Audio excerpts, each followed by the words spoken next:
Bonjour à toutes et à tous, on se retrouve aujourd'hui pour la partie 2 du What If sur Vegeta. Si tu n'as pas vu la première partie de cette histoire, je t'invite à aller la voir avant de commencer celle-ci. Je te mets l'affiche en haut à droite.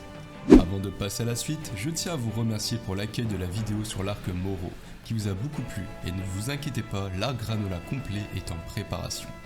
Sans plus attendre, passons à la deuxième partie de Et si Vegeta était devenu Super Saiyan sur Namek.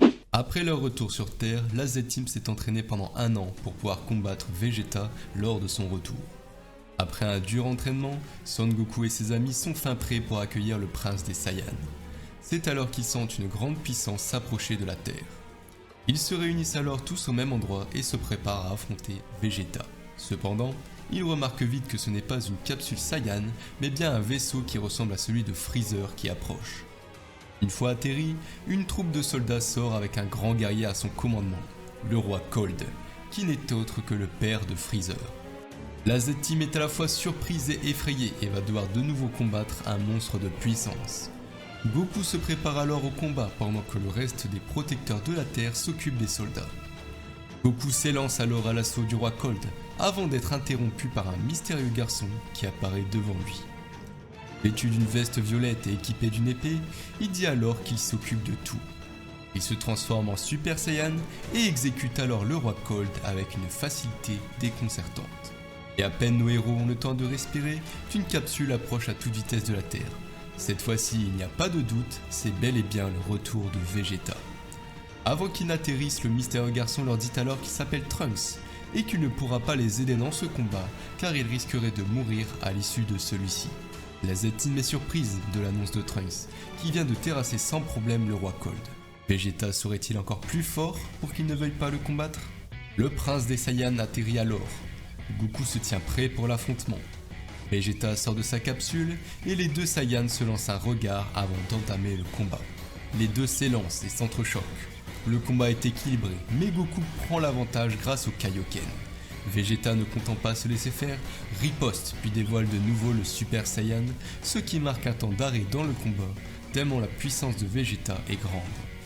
Goku se rend alors compte de la différence de puissance entre lui et Vegeta, mais ce n'est pas pour autant qu'il renonce à combattre. Le combat se poursuit, mais Goku se fait dominer. La Z-Team décide alors d'intervenir, mais la différence de puissance est bien trop grande. Vegeta les blesse alors gravement, ce qui provoque la colère de Gohan, mais Vegeta, ayant conscience de sa puissance latente, décide de l'éliminer par un Kikoa surpuissant avant qu'il ne puisse faire quoi que ce soit. Goku et Piccolo assistent alors à la scène impuissants. Piccolo lance alors de rage un dernier assaut avant d'être lui-même tué par un Vegeta quasi invincible. Goku, voyant alors son fils et ses amis mourir les uns après les autres, laisse exploser sa colère et arbore pour la première fois une chevelure dorée. Goku venait à son tour d'atteindre le Super Saiyan. Vegeta était heureux, il allait enfin avoir un combat qui allait lui demander de se surpasser. Le combat entre les deux Super Saiyans commença alors. Aucun des deux n'arrive à prendre l'avantage et s'échange coup pour coup. La rage de Goku ne baisse pas en intensité et lui permet d'atténuer la douleur des coups que Vegeta lui porte. Il pousse alors son corps au maximum de ses capacités et arrive à prendre le dessus sur Vegeta pour lui assonner un Kamehameha à sa puissance maximale, qui blesse gravement le prince des Saiyans. En laissant sa rage l'envahir, Goku est prêt à en finir avec lui, avant que Trunks n'intervienne.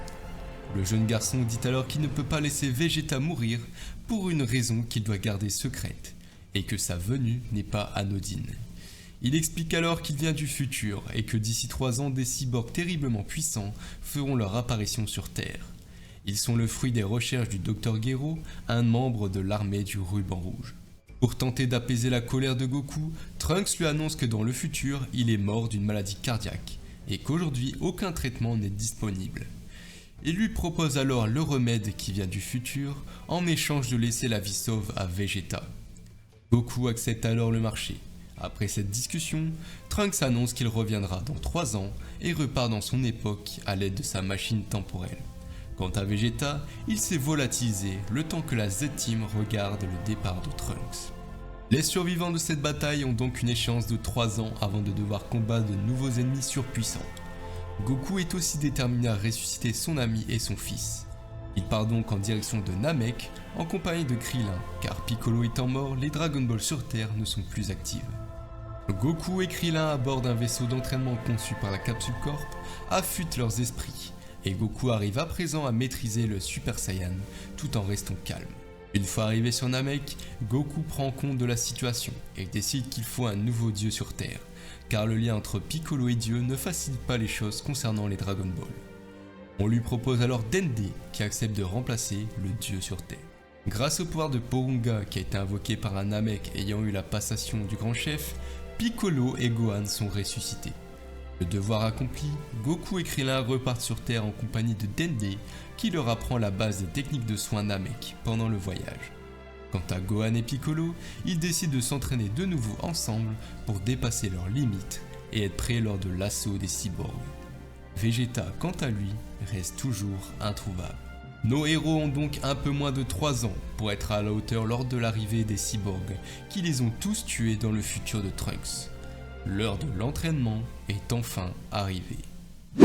Et voilà, c'est déjà la fin de ce What If partie 2. N'hésitez pas à me dire dans les commentaires si la suite vous intéresse ou si vous voulez qu'on parte sur complètement autre chose. Je vous laisse le soin de liker la vidéo et de vous abonner si ce n'est pas déjà fait. Quant à moi, je vous dis à jeudi prochain. Ciao.